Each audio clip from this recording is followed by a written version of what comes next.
bersama, monggo silakan Pak. Ya, terima kasih Pak. Saya melanjutkan. Assalamualaikum warahmatullahi wabarakatuh. Selamat siang, selamat siang kita semua. Izin menyampaikan yang pertama, saya kira sudah dipaparkan juga oleh Pak Sekda kemarin terkait dengan bagaimana efisiensi ini untuk mencapai target yang sedemikian besar, bagaimana pertumbuhan ekonomi, persentase penduduk miskin dan sebagainya, yang kemudian harus didorong, didrive dengan anggaran yang sangat terbatas ini. Bapak sekalian yang saya hormati, saya ingin sampaikan, ini saya kira sudah dipaparkan Pak Sekda bahwa pertumbuhan ekonomi sebesar 5,65%, meningkat sangat signifikan dibanding tahun sebelumnya. Tahun 2024 itu 4,68%, sehingga Bapak sekalian inilah yang kemudian menjadi basis pertimbangan untuk menyusun target di 2027. Bapak sekalian, saya kira kita ketahui bersama bahwa situasi saat ini sedang sulit, sehingga di tahun 2027 sebagaimana dipaparkan oleh Pak Sekda, kami menargetkan ekonomi Banyuwangi tetap tumbuh, tapi di posisi 5,4%. Jadi yang saat ini tumbuh 5,65%, kami targetkan 5,4% dengan situasi yang seperti ini. Nah, Bapak sekalian yang saya hormati, sebagai contoh misalnya, pertumbuhan ekonomi di-drive itu di 4 variabel utama. 1, konsumsi, 2, belanja pemerintah, yang ketiga investasi, dan yang keempat adalah neto perdagangan. Bapak sekalian yang saya hormati, belanja pemerintah itu adalah salah satu yang mendorong pertumbuhan ekonomi. Kalau di total PDRB cukup besar, ada lebih dari 60 triliun, belanja pemerintah yang hanya 2,4 triliun, itu proporsinya sangat sedikit dibanding nilai total produksi dan jasa yang ada di Kabupaten Banyuwangi. Maka Bapak sekalian, kita berharap meskipun dalam situasi sulit saat ini, pertumbuhan ekonomi Banyuwangi itu didorong terutama dari belanja konsumsi. Inilah yang kemudian harapannya bisa tetap kita dorong. Setiap rupiah dalam belanja LPD itu berfungsi sebagai stimulus. Stimulus itu tidak menggerakkan secara keseluruhan, tapi secara yang sedikit sebagai pengungkitnya saja. Ini yang Bapak sekalian yang pertama. Yang kedua, saya ingin sampaikan bahwa tadi Pak Sekda juga sudah menyampaikan bahwa total belanja itu merupakan secara keseluruhan yang mendorong diantaranya adalah belanja modal, belanja barang dan jasa. Pelayanan kesehatan, pendidikan, Bapak sekalian itu sebagainya digunakan untuk belanja modal. Izin melaporkan Pak Sekda, Bapak sekalian yang hormati, saat ini di Rumah Sakit Genteng ada proyek yang masih terhenti, membutuhkan anggaran kurang lebih 15 miliar. Di Puskesmas Semojoro misalnya itu masih membutuhkan, ada yang terhenti, membutuhkan anggaran kurang lebih 2,9 miliar. Kemarin sudah kita bangun 2,9 miliar, untuk lanjutannya ini terhenti. Tapi kami laporkan Pak Sekda bahwa seluruh pelayanan itu tetap berjalan sebagaimana biasa.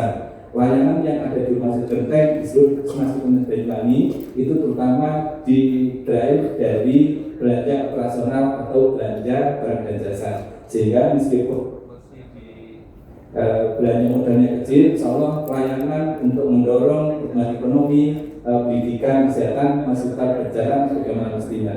Ini yang kami nanti akan detailkan target-target, insya Allah kami akan sesuaikan, tapi insya Allah meskipun ada efisiensi yang cukup signifikan, Pak Sekda akan menjelaskan bagaimana efisiensi dengan multi output tadi, itu harapannya tetap bergerak dan kemudian mendorong pertumbuhan ekonomi, pelayanan, pendidikan, kesehatan, dan sektor-sektor prioritas yang lainnya. Yang ketiga, saya ingin sampaikan bahwa dalam situasi efisiensi saat ini, kami berterima kasih Pak Sekda yang mendorong corporate social responsibility atau tanggung jawab sosial perusahaan itu cukup banyak, antara lain yang menjadi partisipasi masyarakat untuk menambah kekurangan anggaran di tengah efisiensi saat ini, sehingga target outcome pemerintah itu insya Allah meskipun harus sedikit menyesuaikan masih berjalan sebagaimana biasa. Saya kira itu menurut sebagai tambahan.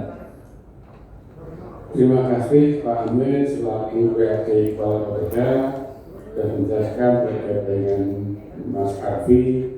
Memang mungkin belum bisa memuaskan Arfi dan Pak Amir bukan Mas. Terima kasih. Silakan mungkin dari PKB Pak Marus.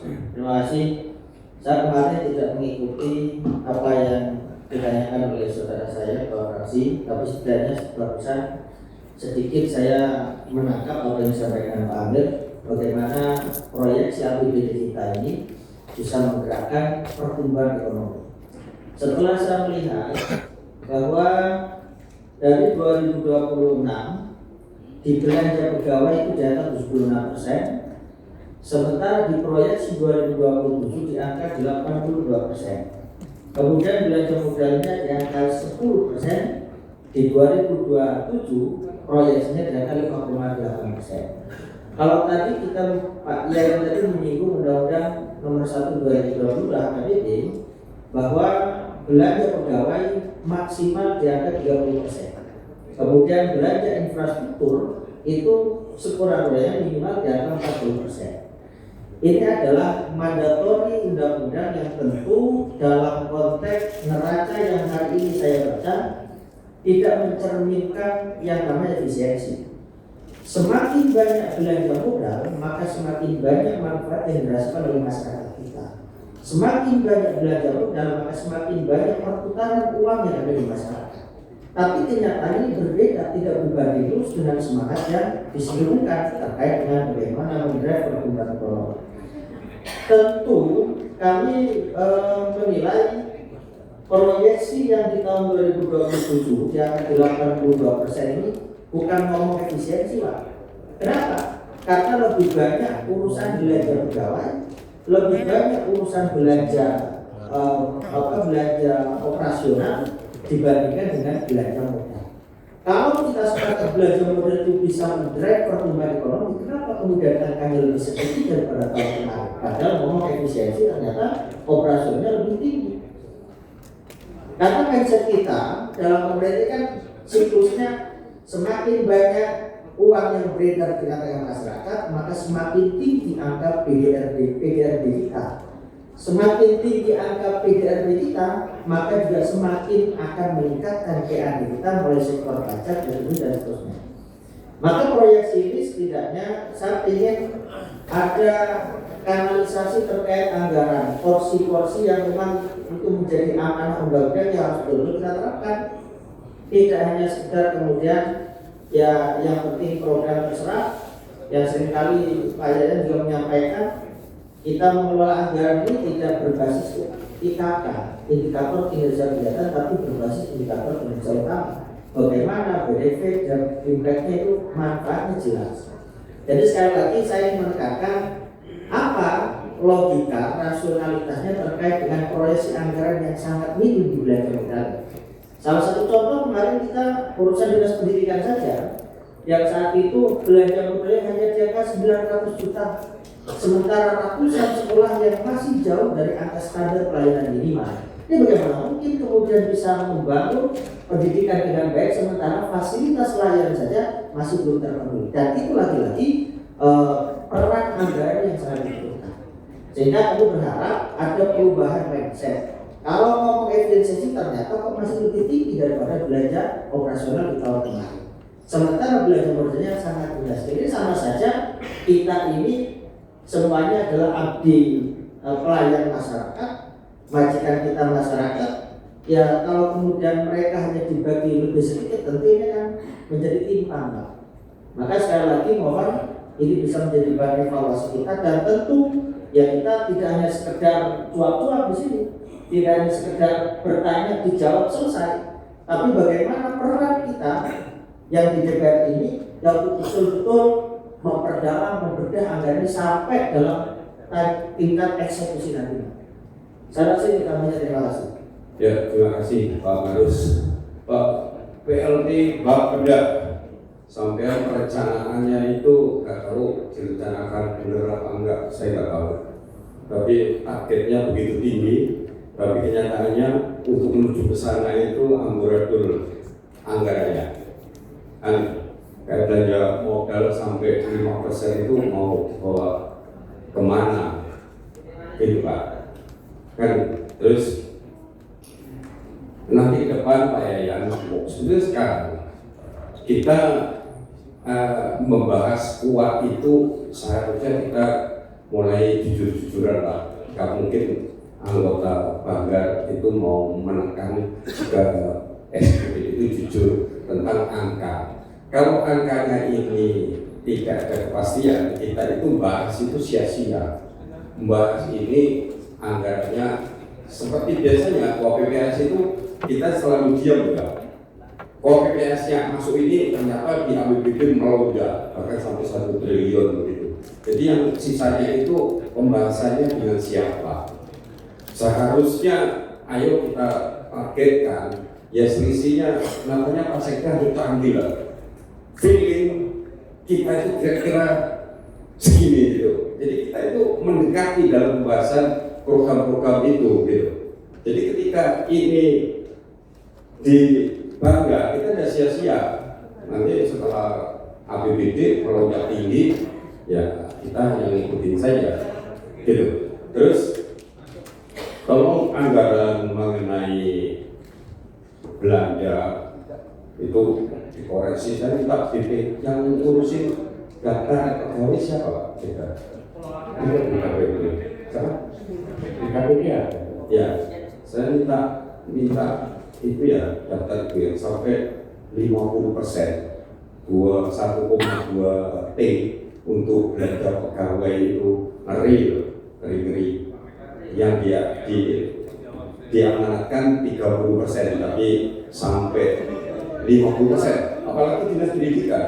Saya nggak ngerti dinas pendidikan, saya minta datanya kan dinas pendidikan itu masa anggarannya untuk belanja gaji 91%. Hanya 9% untuk belanja modal dan lain-lain, belanja pegawai. Kan habislah uang kita itu untuk gaji pegawai.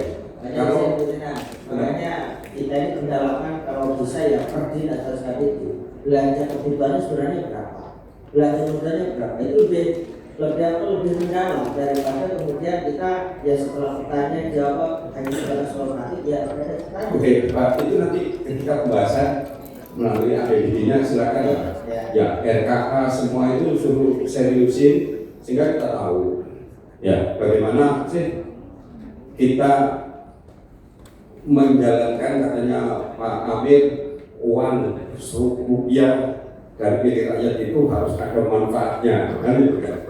Nah itu nanti kita akan lihat bagaimana sih anggaran ini yang diberikan kepada SKPD apakah benar itu untuk rakyat, apakah untuk SKPD sendiri.